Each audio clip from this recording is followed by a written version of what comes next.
The following is intended only for mature audiences. Hello and welcome to another episode of Getting Deep with Phil and Az, brought to you by Woolstat Media. I'm Phil. And I'm Az. And this is episode 2 of Stories from a Junior Doctor. Harvey, since the first episode, I believe you finished watching the BBC show that it's based on. I have. It was very addictive.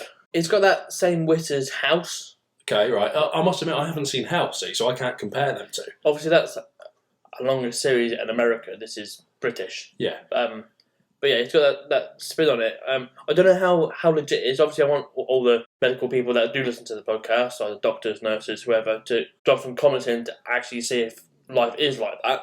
But yeah, for sure. there's definitely a lot of things to laugh about. Yeah, and don't get me wrong, right, I've seen the first episode. To be honest, I think they casted Adam in the TV show really well. I think really well. Is it Ben Whishaw? And yeah, he's a really good actor, and you're right, he's almost perfect for that sort of dry, deadpan humour that he gets across.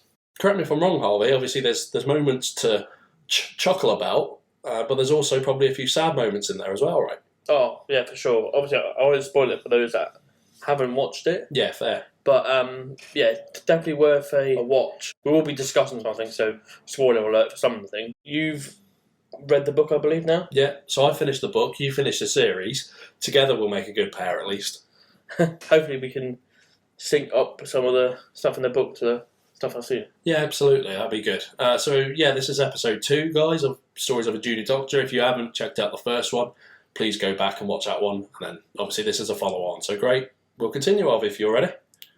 Chuck some stories at me that you've read. Right, so this is one probably the shortest one I have read out, right? Well, barely 3 lines. This is the sort of people that I expect they get on a more regular basis than they'd like to admit, okay? Monday the 12th of February 2007. Prescribing a morning after pill in A&E. The patient says, I slept with 3 guys last night. Will 1 pill be enough? Now, is that... Well, you've got the comedic value there of the stupidity. Also the honesty, to be fair. She didn't have to say that. No, but I guess if you're not clued up in that field, yeah, obviously they're probably thinking, oh, maybe just kill one lot of semen, but... Oh, Christ. Yeah, that's a bad one, isn't it? But you know what? That's just a small glimpse of what we can expect carrying on. So these are stories that I've chosen specifically. Obviously, there's many more in the book, and I imagine there's probably a lot more on the TV show as well, Harvey, that are taken from the book that I perhaps might not know. Depends how much is done for the drama effect, you know? Well, I'm not sure if there will be a season 2 or not, but there's probably quite a lot of stories you have in that book, so I can imagine they're probably going to stretch it out for a couple of seasons or so. So he's also got another book, right? It's called 'Twas the Night Shift Before Christmas. And it's along the same lines of sort of journal entries, like I'm reading here, and it's set around Christmas time, obviously, as the title suggests. I've ordered it; it's on its way. Okay, yeah. So that could also be another series as well, but that also could be another episode for us if this episode is well received. So yeah, let us know. Will that be something you're interested in, Harvey, in the future? Yeah, for sure. I didn't really understand how fun it would be, this topic. Yeah. But yeah, it's opened my eyes to a few comedy things, but also the seriousness of serious things, yeah. Yeah, really good insight into, like you say, doctors and nurses day to day. Providing that's true. So please let us know if you are in the medical field. And if you are, please share your funniest stories. We'd love to hear them as well. Thursday the 5th of April 2007. Revenge is a dish best served cold. So long as it doesn't end up poisoning the wrong person. I was called to review a patient on the ward. She had a laparoscopic drainage on her pelvis abscess in the morning, and her pulse had been raising all evening. Looking through her notes, the lady was in her mid-50s and had discovered on her wedding anniversary that she wasn't the only person to have received a pearl necklace from her husband. Oh. Her reaction was seemingly straight out of niche porn. She took herself and her husband's credit card off to Trinidad and Tobago and had sex with as many men as she could over the course of a fortnight, expanding her bedroom and beach repertoire to include anal sex. Back home, bow-legged and unbowed, she soon found she was having terrible abdominal pain. producing petulant monsoons from both her Trinidad and her Tobago.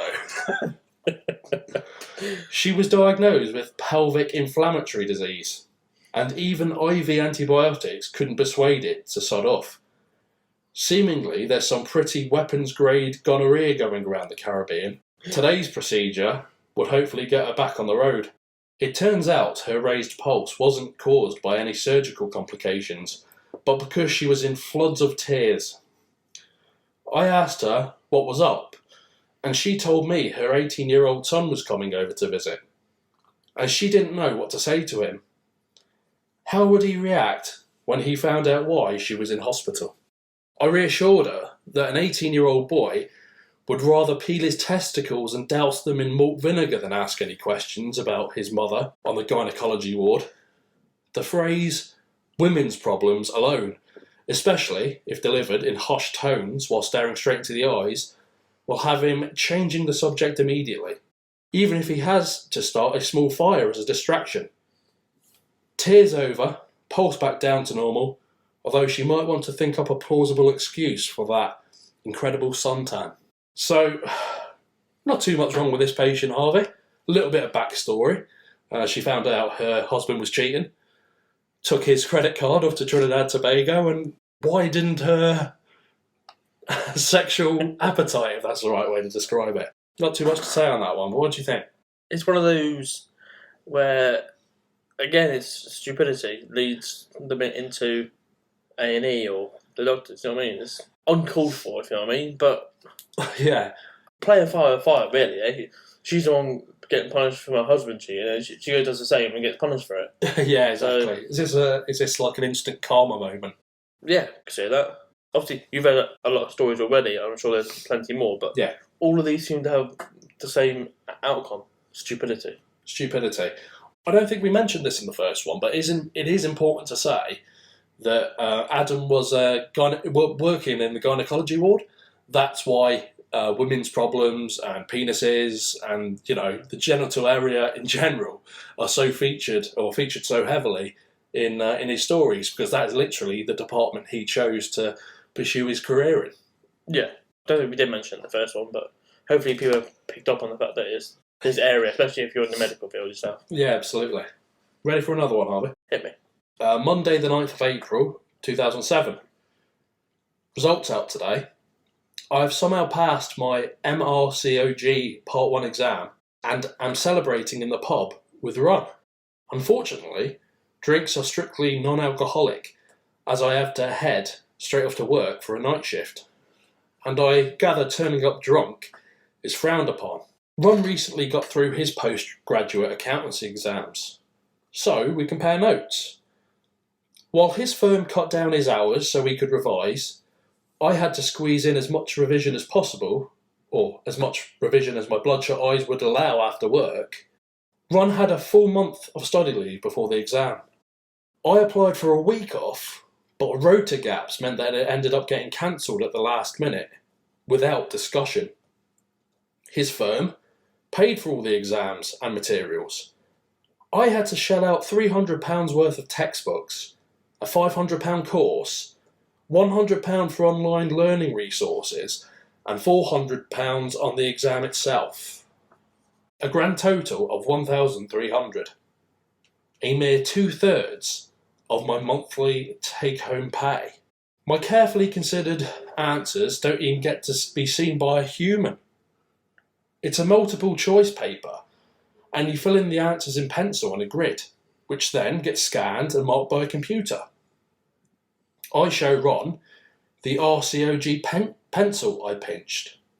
He immediately gets a promotion and pay rise for passing his exams. All mine means is I'm now eligible to enter the Part 2 exam. No, all it means, says Ron, sympathetically, is that you spent £1,300 on a pencil. We've talked about the treatment of sort of like doctors and nurses in general, Harvey. That's another one that's a bit outrageous. So this doctor, Adam, he had to fork out £1,300 just so he could sit an exam, and all that did was qualify him for the next paper, which most likely he would have to pay a similar fee for.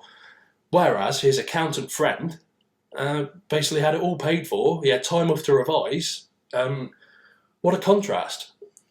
It baffles me as to how we even have doctors and nurses in this country. Yeah. Like, why would you want to go to work for 12, 14-hour shifts to then try and fit in the revision that you're paying for? So then, but obviously the potential there is to obviously fail it, but even if you pass it, can you really be totally happy that you've passed it? Because is it more money you have to fork out for another one? Yeah, exactly. It's really counterintuitive, and like what you said there, Harvey, sums it up perfectly. It's not given a great advertisement for the profession, is it? Because ultimately, this is how you're going to be treated. You're going to be doing long hours for not minimum wage, but low pay considering what you could be doing with your life, and you're not going to be treated like a important member of the team, as like say an accountant would in his friend Ron's experience. He had it all, whereas Adam, had to suffer. He had to squeeze in revision when he could. Now, I've obviously seen the programme, and I won't spoil it too much for people. Okay. But it doesn't always end up in a good way for people that try and fit in courses and work at the same time. Yeah, okay. I can imagine that, actually, because you're probably bombarded a lot with the stresses of work, and then the stresses of a impending exam. Yeah, that just, without knowing the full story of it, I don't think it mentions it in the book, but without knowing the full story, that does seem like a recipe for disaster, doesn't it? Let's just put it into perspective. You could have an exam the next day, but you're now working on the life-saving operation for 6-7 hours the night before the exam. Yeah, exactly. It's ludicrous. It really is crazy, and like I said, it's no good. It's not a good advertisement for anyone trying to get into the profession, is it? I mean, you have to really, really want to do this if you're going to have to be, consistent and actually pursue it. Do you know what I mean? You can't dip your toe in. You're either in or you're not. Well, I will ruin one thing for everybody. If you watch it, Adam end up being in a meeting in front of a board. Okay, yeah. For a reason. You'll find that if you watch it. One of the lines that I took away from it was absolutely spot on. It's a case of everyone that works in the medical field, doctors, nurses, or whatever, they don't do it for the money. They do it because they care. Because they're forking out money to do more courses to care for us. I think I know what story you're saying, Harvey. I think I know. I think it's in the book. I'm not sure if it's a story I've got penciled in to read out, but I think I know what it is. And yeah, like I say, go read the book or watch it yourself to know, because from what I think it is, it's quite harrowing. Friday the 29th of February 2008. Special occasions tend to call for patients to insert special type of products into their vaginas and recta. Christmas in particular has rewarded me well with a stock fairy. Do you want it back? Yeah, bit of a rinse and she'll be grand. A grossly swollen vulva from a mistletoe contact allergy. Mild vaginal burns from a patient stuffing a string of lights inside and turning them on. Bringing new meaning to the phrase, I put the Christmas lights up myself. This is the first leap year working as a doctor, and the great British public have pulled it out of the bag for me with a very, very specific injury. Patient JB decided to take advantage of tradition and propose to her boyfriend, going to the expense of buying an engagement ring, the trouble of putting it inside a Kinder Egg surprise, and the imagination of inserting it vaginally. She would suggest some finger work to her partner, he would discover it, retrieve it, and then she would go down on one knee, equal parts unexpected, disgusting, and I suppose romantic. Unfortunately, he was unable to retrieve it as planned. It had rotated itself lengthwise, and no amount of shoogling from either of them would get this particular goose to lay her golden egg. Remarkably, she was so keen to maintain the surprise, she wouldn't tell him what she's done or why, but eventually decided this was a hospital matter. So we met in cubicle 3. It was a very easy delivery, with a pair of sponge-holding forceps.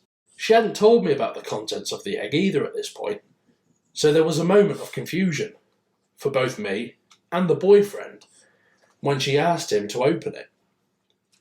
I gave him a pair of latex gloves, sandblasting the very last picto trace of romance from the scenario, she popped the question and he said yes, presumably out of shock or fear of what a woman who does that with a Kinder Surprise would do to him if spurned. I wonder where the best man will keep the wedding bands during the ceremony. Again, a little bit of a, well, not a little bit, a lot of a stupid act that ended up in a hospital visit. Very stupid, and this was on the show. It was. So it was quite fun to watch, to be fair. Yeah. It was a laugh. But again, obviously they are actors, so they probably made it a bit better. Obviously, what happened in real life could have been completely different. Yeah. But it just topped it off with just a doctor turning around and going, congratulations. You know what I mean? Yeah. Yeah, absolutely. Yeah, you can imagine that. Yeah, it's it's a bit of a mad one. It's really surprising, you know. I mean, well, not that surprising, but when you actually read stories as sort of stupid as that, really, let's boil it down to what it is. There's a lot of, I want to call it time wasted. I mean, ultimately, she had to get this thing out of her. Do you know what I mean? So Yeah. It had to come out one way or another, and that was with the help of a doctor. But the first thing I was thinking of, well, don't put it in there in the first place, and don't waste a doctor's time. Is that fair? Is it waste of his time, or is that... It's a waste of his time that could be a resource for someone who actually is, like, fatally ill from non-stupidity. I think that's perfectly summed up, you know, you're right. And, But could you imagine how much free time the doctors and nurses would have if they weren't dealing with people who are in there just for sheer stupidity? yeah, you're right. You know what though, Harvey? This one had a happy ending. She proposed, he said yes. Happily ever after, right? At least this will make a good story in the best man speech. Yeah, exactly. Monday the 11th of August 2008. On a locum shift in a unit with some private labour wardrooms, and called in by the midwife to see a woman who is pushing and has a worrying trace. I let the patient know I need to give her baby a hand coming out because its heart rate has dropped quite a bit. I tell her there's no time to wait for her consultant to come in. But it's literally my bread and butter, and everything will be absolutely fine. And she understands. Out of the room, I call her consultant, Mr. Dolohov. A traditional courtesy with a private patient. He isn't very courteous in response. He says he's only a minute away and coming straight over. Under no circumstances am I to deliver his patient. I go back into the room and prepare everything for his arrival. Forceps, delivery pack, stutcher set, and then I decide this is ridiculous. The baby is clearly unwell and will deteriorate every moment I don't deliver it. What if he's only a minute away, like every minicab is only a minute away? If the baby comes out compromised because of my inaction, that's my GMC number up the fuck. And worse, it's a damaged baby. If this Mr. Dolohov wants to complain about me, the worst that can happen is I never work again in a hospital I now have no desire to work in. I deliver the baby. It takes a moment to breathe, but soon perks up, and cord gases confirm I was right not to wait. I deliver the placenta, stitch up a graze, clean up the patient, and say, Adam's a good name. She's calling it Barclay. Still no consultant. Moral maze correctly navigated.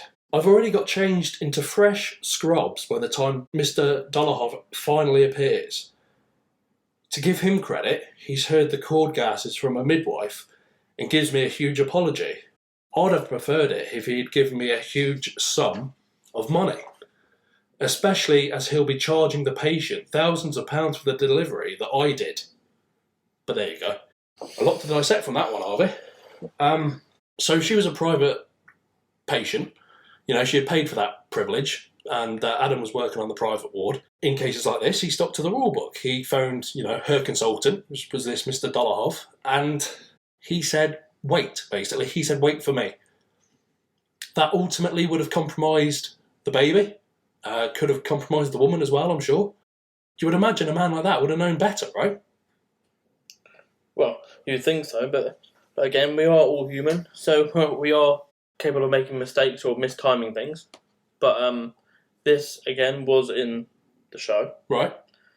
And obviously Adam was right to get the baby out, but also had to take that patient, obviously it doesn't say in those notes, but in the show, he had to take the patient from the private ward to the hospital that he was working at. Okay. Because they had no tools, they had no nothing. Yeah.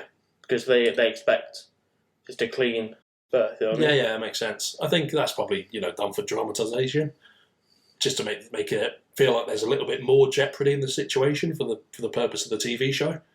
Although the baby's life is jeopardy enough, in my opinion. You know what I mean? Yeah. I'm a little bit mildly outraged at that one, I must admit, because, like I said, I expect this Mr. Dullard, who's earning thousands of pounds for his work that he didn't actually end up doing, I'd expect a little bit better from him, because ultimately he should have known that, the longer he takes to get there, the more risk he's putting the baby in, really. As a professional, you'd hope that he'd not have not cockiness or anything, but Confidence. The confidence to go, you know what, I'm not going to get there in time, you can deliver it. Yeah, and ultimately as well, that would have probably saved Adam a lot of stress, because he could, like he said it himself, it's his bread and butter. He's done it thousands of times. Do you know what I mean? He can do it again. But also, strangely, I think we've talked about this in episode 1, Harvey, the care that between a private and just not a normal patient isn't too far apart. Ultimately, it's the same job, isn't it? Maybe you just get a little bit more comfort if you decide to go privately. Yeah, it's just obviously comfort and a bit of confidentiality. If you know what I mean, like you obviously have your own room and stuff, and probably slightly better food. But then at the end of the day, you're all there. Like when all mothers are in pain and screaming, all they want to do is give birth to their child. Yeah, absolutely. Doesn't matter where you are, really. Yeah. In the middle of Baghdad, you still want to go get the baby out. You know what I mean? Yeah, absolutely. No, I can understand that. So yeah, a little bit stupid from a man that should know better. Fair play to Adam for, going against his word and doing what he thought was best, which ultimately was the right call. And he got praised for it. I mean, it's his job. Of course, he was going to try and do everything he could to make sure mum and baby were both fine. But then the consultant goes and gets the money anyway. Obviously, where it slightly differs to the show, obviously the show probably just put this on again for a bit of an extra. But he's working in the private ward because it's his daughter. It's the one that's given birth. Oh, okay. So his boss phones up and says, "Oh, how's it going?" And he explains the situation. He goes, I'll chuck you $1,000. Yeah. So in the show he gets paid, but obviously in real life he doesn't. Yeah. It's a little bit interesting how even though we've got the stories in black and white in front of us right now, Harvey, it's still different from the show. Like the BBC decided not to tell some of the stories in their full entirety, if that makes sense. Like, I'm taking these stories as fact because it's written by the author, whereas the show has to appeal to an audience more, right? It has to appeal like on a drama level. It has to appeal on like a sort of, I'm not sure, just a different level than a book would, because ultimately if you're reading a book, you kind of already know what it's about, whereas if you just turn the show on and you want to give it a go, you need that sort of drama in it. Do you think it's a case of they want to try and keep people wanting to be doctors and nurses, so they throw in the slightly better stuff, even if it's not true? Yeah, maybe, that could be the case. They don't want to sort of like paint a bad picture, or they don't want to be the company. In this case, it's the BBC. They don't want to be the company that paints the NHS and its staff in any negative light. Do you know what I mean? So you can understand that, but then deviating from the story somewhat is a little bit snide, is it? It is snide, and just on the private to the normal hospital, you know what I mean? The budgets are ridiculous. There's stuff happening in normal hospitals where they're like, not even like air conditioning or working or certain machines, or like what I saw in the show is every doctor and nurse has a certain number of tokens for the day to get new scrubs, and someone runs out and you gotta like start messing around. Like, they shouldn't even have tokens. I think as well, actually, let me clarify this with, these stories are quite old. So these are in sort of like 2008. These ones particularly that I'm reading now, well, late 2000s anyway, let's say. And we're in 2022 as we're recording this. Although the token story you just mentioned, Harvey, it isn't in the book, maybe they decided to add that because that's what it's like now. Possibly. So it's relevant to now and like how it is currently. And it's not mentioned in Adam's book because obviously it wasn't like that then. I just don't understand the reason behind the tokens. Is it a case of every doctor nurse, if we give them unlimited access to scrubs, they'll just go and waste them? If I give them tokens, then they can use like 6 pairs a day. Well, what if you had 6 major operations? And you know what I mean? Yeah. Like in the show, Adam's getting scrubs out the bin and turn them inside out. Because you know what I mean? You can't have that at hospital, surely. No, it's ridiculous. I must admit, it's the first time I've heard of this token thing, Harvey, and I can only assume it's done to save money. It must be. How many tokens do they get a day? Do you know? I never saw how many he got. Must be a fair few. Yeah. Well, let's say you're on your last pair of scrubs 5 hours before the end of your shift. What, you just expected to wear them for the rest of the day, covered in blood? Makes no sense, eh? Especially with all health and safety and passing of body fluids and things. Yeah, absolutely, you're right. That's a bit ridiculous. Thursday the 11th of September 2008. I almost cry at the end of my unforgiving night shift when I see my pigeonhole has something other than a nitpicking memo about parking or hand gel. It's a lovely card from a patient. I remember her well. I repaired a tear she sustained a couple of weeks ago during a spontaneous vaginal delivery. The letter was, "Dear Adam, just wanted to say thank you. You did a fantastic job. My GP checked my stitches and said you could hardly tell I had a baby, let alone a 3rd-degree tear. I'm extremely grateful to you. Thank you again." Everything about that is so thoughtful. The kind of thing that makes the whole job totally worthwhile. She's even made it herself. Beautifully textured white card adorned with baby's footprint in gold paint on the front. Then again, I guess she didn't have much choice. There can't be much call for paper chase for "thank you for mending my anus" cards. Excusing that humour at the end of it, I thought that was quite a touching one because from the sounds of it, and I could probably see it happening quite a lot, yeah, they're doing their job, these doctors and nurses, but they don't get the thanks they deserve probably most of the time. And yeah, okay, he was coming off the end of a night shift, so he was probably a little bit more tired and emotional than perhaps he would have been during the day.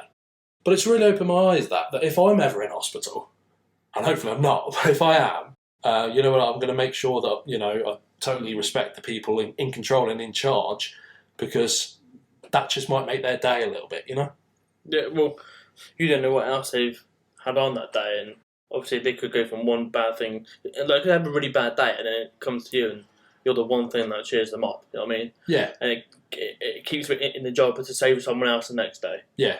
So, all we can do to make the staff more relaxed and stuff to help every other person that goes through the doors of the hospital is a benefit. Yeah, I totally agree. So if you're ever in that situation, hopefully you're not, but if you are in hospital or in the hands and care of a doctor or nurse, make sure you let them know how appreciative you are of their work. I certainly will be in a few months' time. Oh, of course, yeah, for sure. in case you're wondering, it'll be the midwife that you'll be thanking, right? Midwife and doctor. Doctor there as well, right? So I've never been in the labour ward, I can't say. I haven't either. I've visited an empty one. Okay. But yeah, I will be there in a few months' time. Wonderful. But just going back to obviously with the joke with the card saying, thanks for preparing, you know, so it is. But yeah. When you think about it, there's literally no card to thank a midwife or a doctor. No, you're right. I think it's that rare, probably. Do you know what I mean? Like it's not something we do, which is part of the problem, I think. But there's cards for all random stuff. Oh yeah, thanks for congratulations for passing a driving test. Yeah, but there's not one that says thank you for saving my life or. But what I don't know, there's one for get well soon. Yeah. But what about the people that help you get one in the first place? Very true, Harvey. You know what? There's a niche there. Let's get some cards out. Thank you for repairing my torn anus. Wolfstart Media, thank you, anus cards. Yeah, absolutely. We give Adam like 10% of the profits as well. Thursday the 16th of October 2008. Handing over an extremely busy labour ward to a locum. We've been working flat out all day, and it's not going to be a quiet night either. There are a couple of women likely to end up with sections. A couple more heading towards instrumental delivery. Plus, a busy triage and A&E referrals Jengaing up. I apologise profusely. Busy shifts are twice as difficult when you're a locum and don't know the peculiarities of a hospital. I can sense there's all sorts of inner turmoil going on behind his eyes, but he says nothing. I realise I have made it sound a little too ghastly, so backpedal slightly. Room 5 might deliver normally, and I don't think there's anything too urgent in A&E just now, so... But this doesn't seem to have done the trick. He still looks terrified. He asked me, in broken English, if he's expected to do caesareans. I suspect he's asking whether the senior health officer he's on with can operate, and I explained that she's very junior. But no, he's asking if he might have to do a caesarean tonight. He's never done one before. I ready myself for the explanation of what is clearly a hilarious misunderstanding. Maybe he's meant to be working as a neurology registrar and just turned up on the wrong ward. And our real locum is just about to stroll in, blaming some confusing signage. Nope. This guy accepted a shift from the locum agency as a obstetric registrar, and no one there or at the hospital bothered to ask whether he'd ever worked on a labour ward before. I sent him home and called the consultant to ask what to do, knowing full well the answer involves me working for another 12 hours for free. Why for free? If the locum was going to get paid. Yeah, no, I totally agree. The locum was going to get paid for doing the work, a shift. Ultimately, someone's already messed up because he's not qualified for the job. Do you know what I mean? So that's error number one. No wonder he looked terrified. What a poor lad, do you know what I mean? Like, going into a labour ward and thinking, oh wait, you're leaving now because it's the end of your shift. I'm being left here in charge. I don't know what I'm doing. Help. He's scared. Then Adam obviously chooses the right thing to do. Look, go home. I'll sort this out.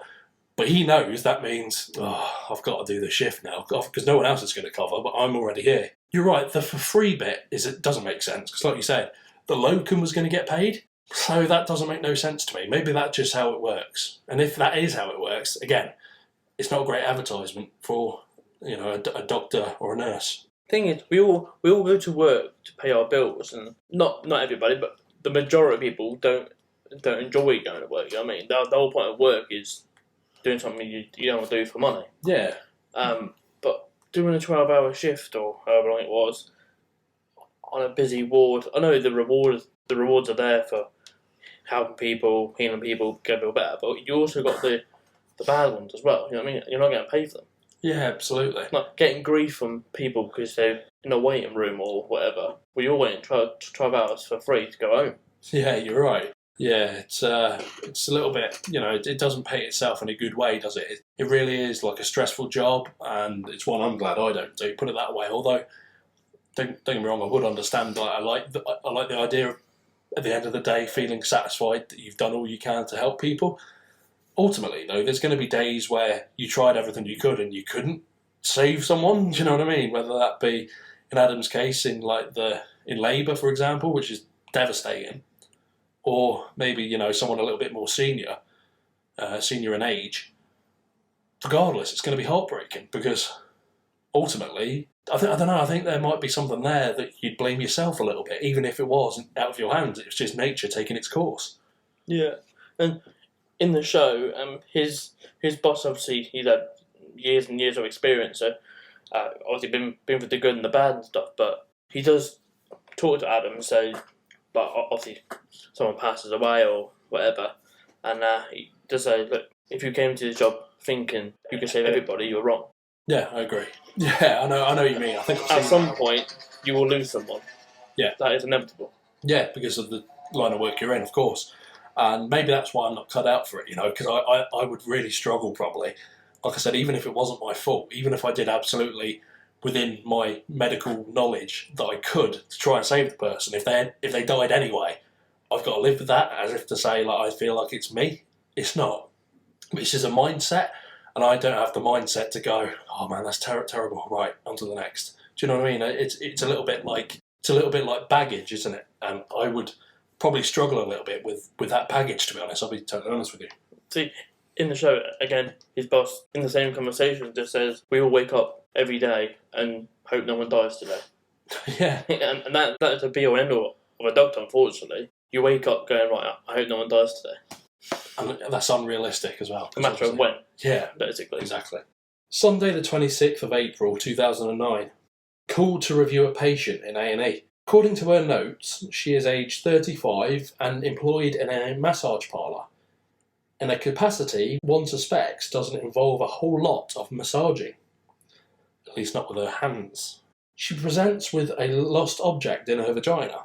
A busy shift, so no time for too many questions, and it's legs up, lights on, speculum in, see it, grab it, remove it. Without doubt, this is the worst smell I've ever experienced. Truly indescribable. Other than to say that, I retch, and the nurse chaperone has to immediately leave the cubicle. I imagine every bunch of flowers in the hospital suddenly wilted.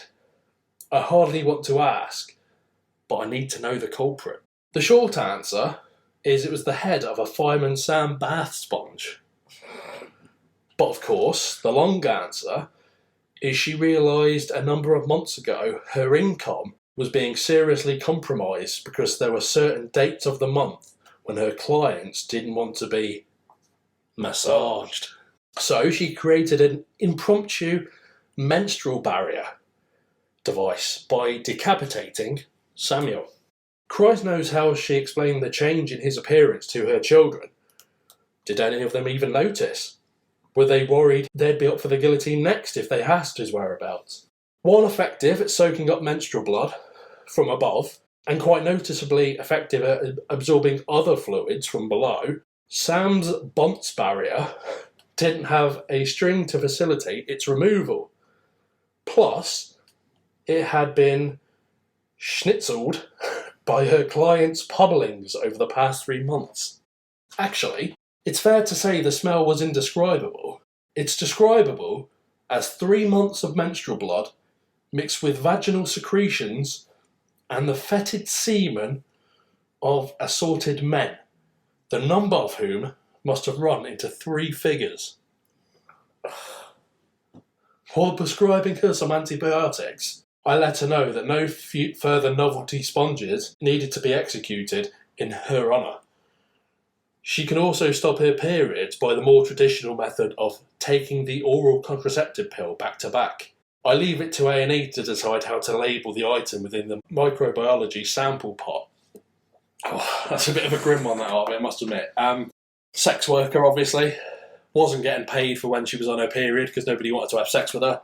So she took it into her own hands and vagina and used a sponge, effectively, to stop the menstrual blood so she could still work and make an income. And it was there for about 3 months, I think, and it suffered hundreds of Men. yeah, hundreds of different men had ejaculated into this sponge. It had also, for at least 3 months, so that's 3 periods, soaked up her menstrual blood. No wonder Adam was retching, because first of all, that sounds absolutely grim. But imagine having to be the person to remove it. Obviously, there are sex workers in the world. I understand that. Oldest profession I've heard of it. Yeah, true. But it's a case of just personal hygiene. Yeah. You know what I mean? Because surely that can't feel comfortable either, walk around with that, especially after, well, okay, maybe it does the job for a day, but surely something in your mind goes, God, I've got to get that out and give it a rinse. Do you know what I mean? Or at least change it or something. Yeah, it's daily. Take it out. How about wash? Have a wash, yeah. Before the next client, at least. Oh God. Imagine being like, number 100 in a massage list. Thing is, there could be a huge list of those men come to A&E for Oh, don't. Yeah, I know. all You mean. sorts of diseases. Yeah, you're right. If we haven't established this already, men are pigs. But, yeah, that's a little bit too far for even the biggest pig in the yard, do you know what I mean? Ready to move on to the next one, are we? Hopefully it's not as grim. I hope not. Wednesday the 19th of August, 2009. Moral maze. Working my way through the day's elective caesareans. This one is for breech presentation. I cut through the uterus and the baby quite clearly isn't breech. Fuck. I should have scanned the baby before I started. You're always meant to, just in case the baby has turned since the last ultrasound. Which it never has. Well, except today. My choices are as follows. A. Deliver the magical revolving baby and confess to the patient that I've done a completely unnecessary caesarean section, scarred her abdomen, and confined her to hospital for a few days when she could have had a normal delivery. B. Deliver the baby and pretend it was breech. This would involve lying in the notes and persuading my assistant and scrub nurse to perjure themselves by colluding. Or C. Stick my hand inside the uterus, rotate the baby, grab a leg and deliver it breech. I've got a little bit more to read, Harvey. Out of them three, which one would you choose? Obviously the second one. Yeah? Yeah.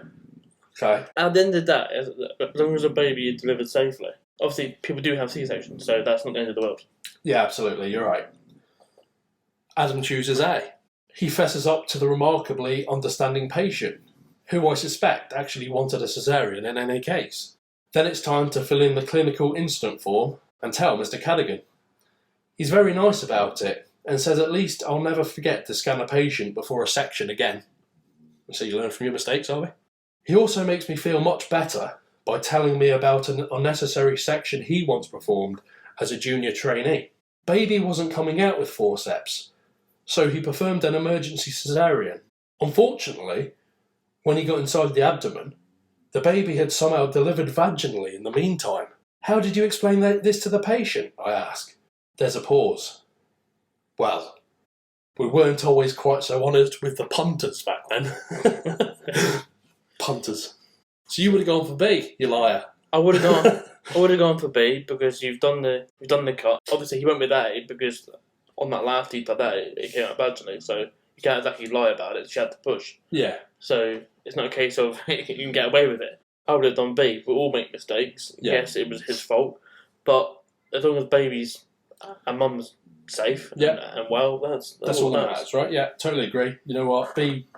I commend Adam for choosing A. You know what? The patient was very understanding. The baby was fine and healthy. Everything's fine. Yeah, okay. You maybe could have got away with not telling her, especially now since she's got a caesarean scar, C-section scar for life in her abdomen. But you know what? She's got a baby and that's fine. Anyway, let me carry on. I've got a story which is right next to this one. So, Thursday the 20th of August 2009, I consent patient YS for termination of pregnancy. An unplanned, unwanted pregnancy in a 20-year-old student following condom failure. We discuss alternative methods of contraception and correct condom usage. I identify an error in her technique. I'm a big fan of recycling as the next man, but if you turn a used condom inside out and put it back in for round 2, it's probably not going to be that effective. Right, so again, stupidity on this one, Harvey. Don't get me wrong, there's a little bit of both here, because there's the humour of her stupidity, but also, the termination of an unborn, unwanted baby. Do you know what? Abortions are too deep to get into, even on this podcast. But, what do you reckon?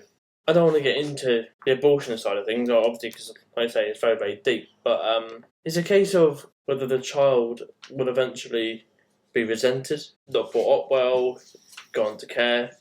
We don't know what this 20-year-old was like. Yeah. So, as nasty as it sounds, and depending on how long it had been, Didn't specify, did it? No, it didn't specify, but it was obviously still in the early stages because she was eligible for termination. Okay, yeah. So that makes it before 12 weeks. So it would have been a heartbeat as such, but baby wouldn't have fully formed. You got to think of the longevity of the baby's future if it was unwanted, put into care, and it could all have a repercussions mentally on that child. Yeah, for sure. And you know what? Like I say, everyone's opinion on abortion is different. We'll not get into that too much, but I think the 20-year-old woman, made the right decision for her, because despite her stupidity, the baby was unwanted. She at least thought she was using contraception, no matter how wrong she was using it. Let's move on to the next one, Harvey. Wednesday, the 21st of April, 2010.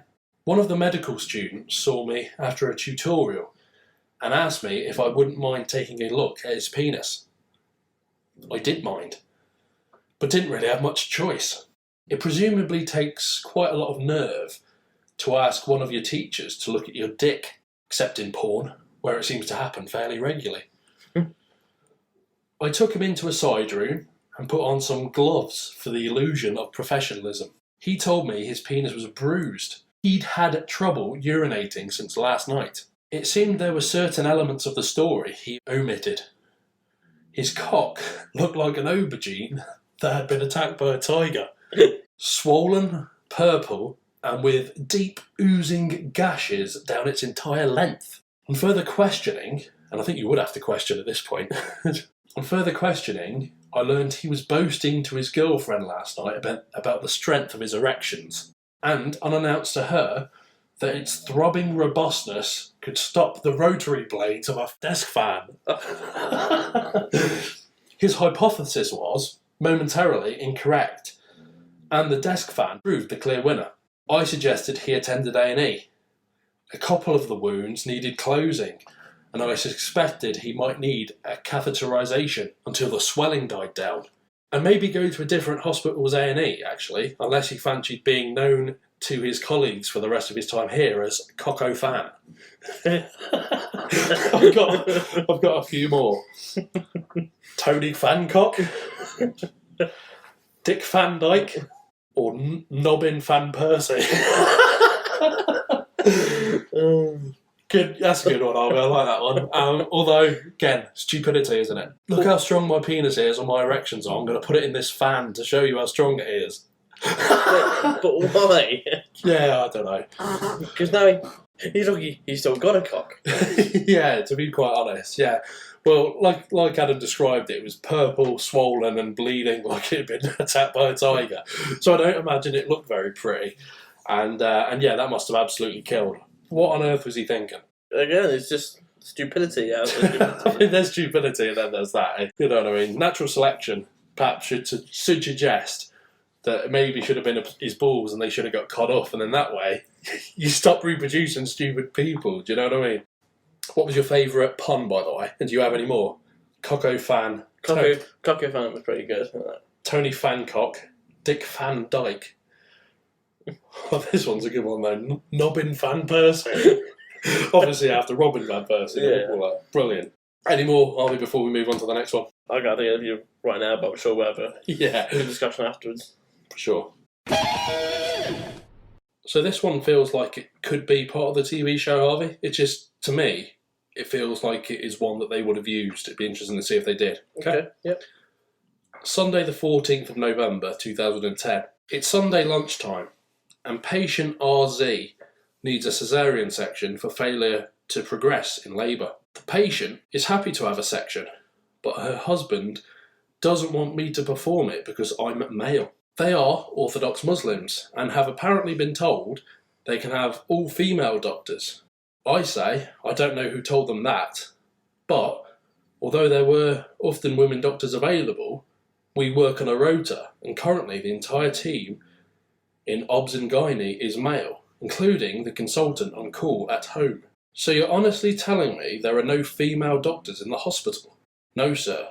I'm telling you there are no female doctors in the hospital capable of performing a caesarean. I'm sure I could easily find your wife a female dermatologist.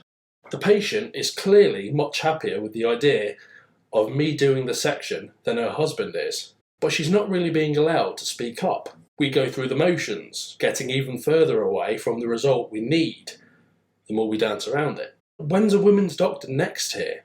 When the shift changed in 7 hours, would be a very bad idea for your baby. Can't the midwife do it? No, and nor could the cleaner. I call the consultant for some moral support. He suggests I drag up, and I suppose he's only half joking. Back in the room, I ask, does the Quran not allow for male doctors to operate in the case of an emergency? Which, I remind them, this is. It's a total bluff, but it seems the sort of thing a religious text might say.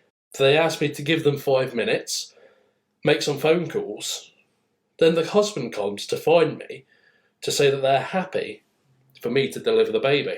He says it in a way that implies I should be grateful.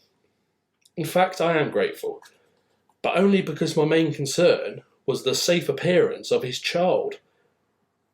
Not his, or anyone else's, God's feelings on the matter. Plus, I don't have a plan B, and can't begin to contemplate the unending quantity of paperwork that would otherwise haunt me forever. The male anaesthetist pops in to get them sorted for theatre. I wonder whether this will be a growing trend. Before long, we're in theatre, and I've safely delivered their baby girl. Healthy mum, healthy baby. It's all we ever aim for, and they should be glad everything worked out fine for them. But it doesn't for so many other families who come through these doors. In the event, the husband is extremely thankful. He apologises for wasting my time and adding to my stress. He tells me he's grateful for what I've done. As with most husbands who kick off, he was probably just stressed by the situation. And I presume the added jeopardy of potential internal damnation didn't help either. He's going down to the shops. Would I like anything? I want to see his reaction if I ask for a BLT and a bottle of Smirnoff and some poppers.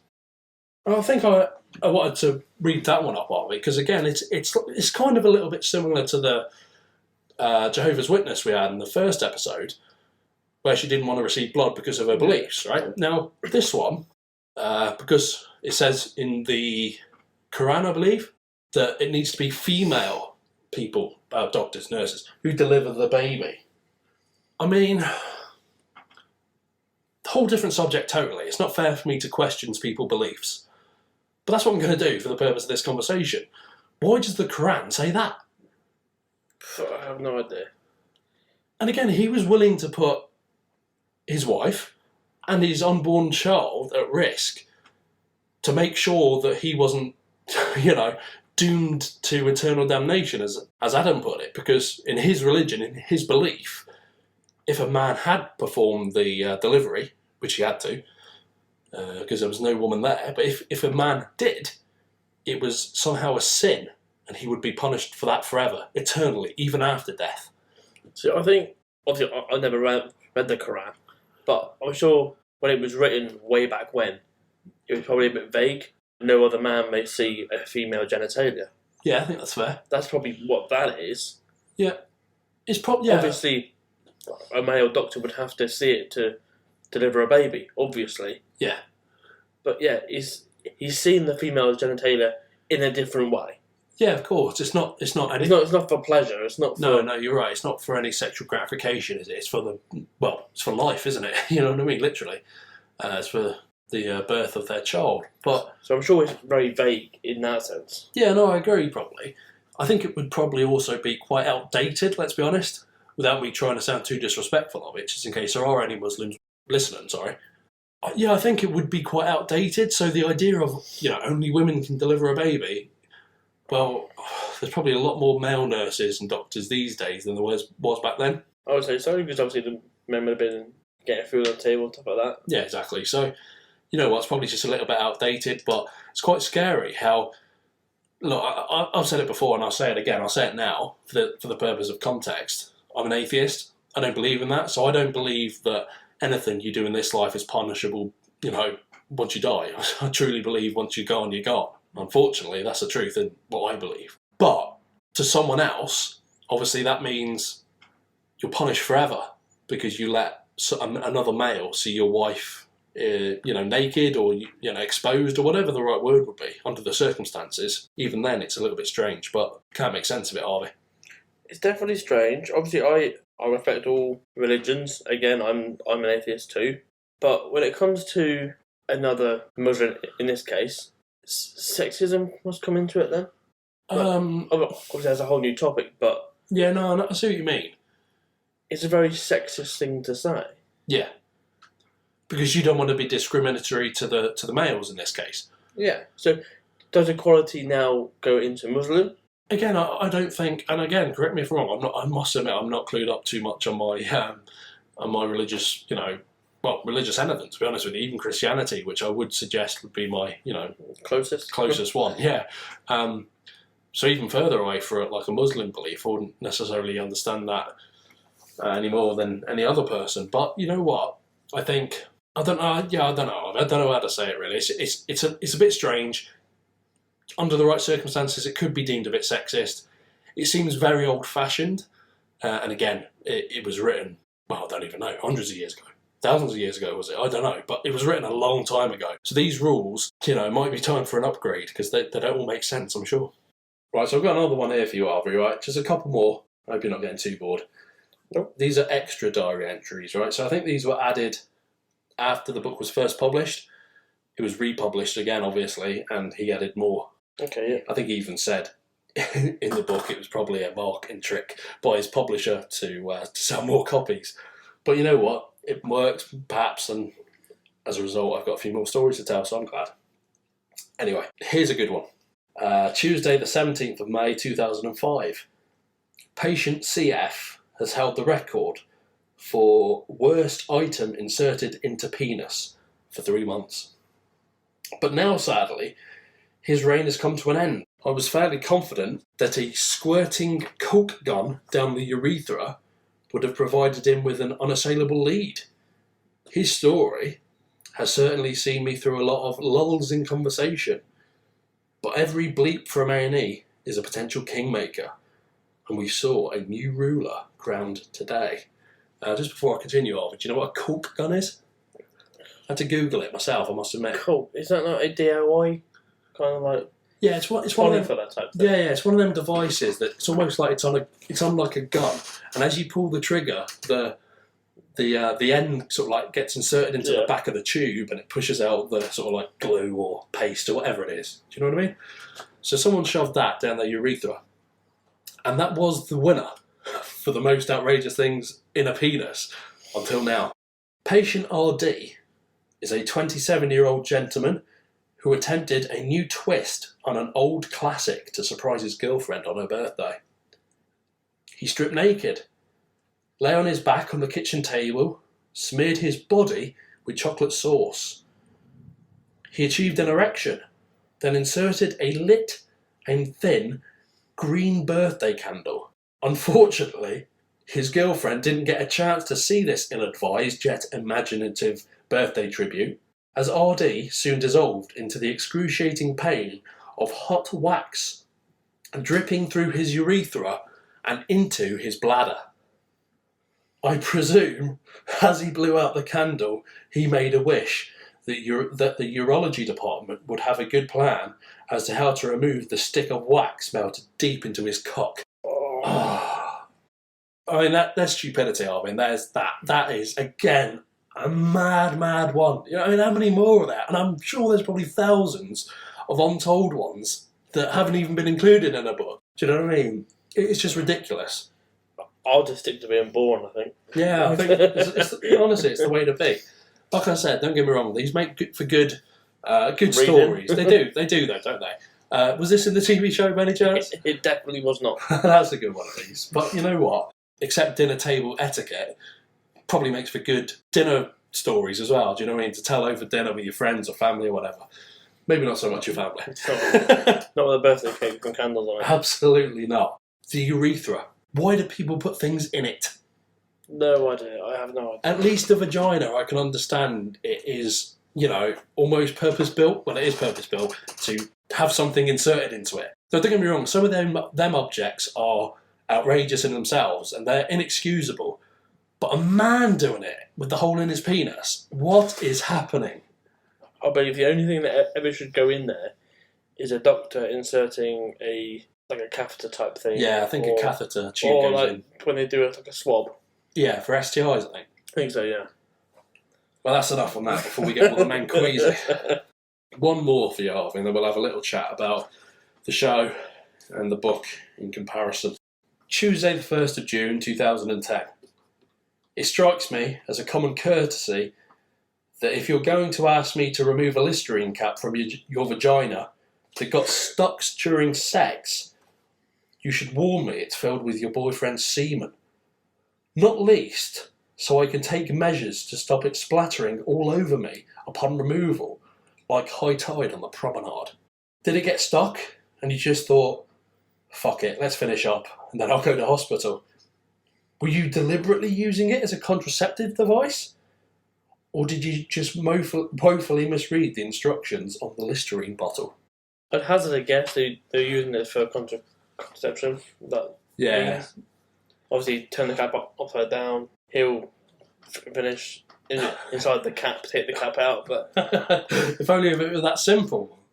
Listerine could sell their caps in a whole different context. But that's the end of my stories, Harvey. It's been interesting for me. It's definitely been fun reading the book, I must admit. Fun again getting your reactions to some of them, even though you probably would have seen some of them through the TV show. Is there any sort of like final things you want to say about either the TV show or the book? I would say watching the TV show, it did open my eyes up to how staff are treated by their employers and their day to day on their feet all the time. But again, they are acting, so it's probably not a fair representation of what the day to day is. Yeah. But reading the book as well, it slightly differs. The book is fact. Yeah. So you can follow that bit. But if you were to see some of them on the TV show, you would think that they were made for public entertainment. Yeah, I see what you mean. But that's just bizarre, some of them. Yeah, some of them are ridiculous, aren't they? So I guess my closing statement would be, one, I can't really understand how sort of stupid some people can be with the different methods of home medicine they try, but also, the stupidity of putting things where they shouldn't be. Yeah, let's just leave it at that. But also, you can't finish this podcast off, and I'm sure you'll agree, without saying that, doctors and nurses are underrated. They don't get paid enough. They have far too much stress in their lives. If you know a doctor or a nurse, just tell them they're appreciated. If you find yourself in their company through perhaps an A&E visit or a hospital call, again, make sure that you tell them that you're appreciative for what they do. It might just put them up enough to have a great day just by your sentence. So from me and Harvey, thank you very much for everything you do. Couldn't say it better myself. So obviously none of the show or the book mentions COVID. I'm sure it's even more challenging in those times. So absolutely, yeah. Thankfully, the book was written pre-COVID, Harvey. It was before the world changed even more drastically. That brings you on to actually a tiny little subject of the NHS. And to be fair, okay, everyone in the world really, sort of like medically, they weren't prepared for it. They didn't, especially in the NHS. I mean, that featured on a lot of our news. They didn't have the proper PPE, protective equipment. Again, when you see these, I'm sure you've seen them too. The pictures of like a doctor or a nurse at A&E or in hospital, they've been on a 13, 14-hour shift, maybe even longer with no breaks, and they're wearing a face mask to protect them from COVID, but they've worn it that long that the mask is, made a mark on their skin. Yeah, it's horrible to see. It really is. And yeah, regardless of COVID, thank you very much for everything you've done. Post-COVID, you know what? You're just showed once again that you deserve much more praise, much more money for everything you do. At least let's say, are we? Me and you, we're very grateful. We are. Don't forget to check out Woolstat Media on all major social media platforms. And send us your questions and comments, because we'd love to hear them, wouldn't we, Harvey? We certainly would. Brings another episode to an end, Harvey. We've got a couple more planned before the end of the season. Hope you're looking forward to them. Can't wait. A couple of good ones as well. Yeah, for sure. So thank you for listening, guys. Don't forget to follow for more episodes. You can listen to us on Spotify, Apple Podcasts, or wherever you get your podcasts from. And until next time, we'll catch you then. Goodbye. Goodbye.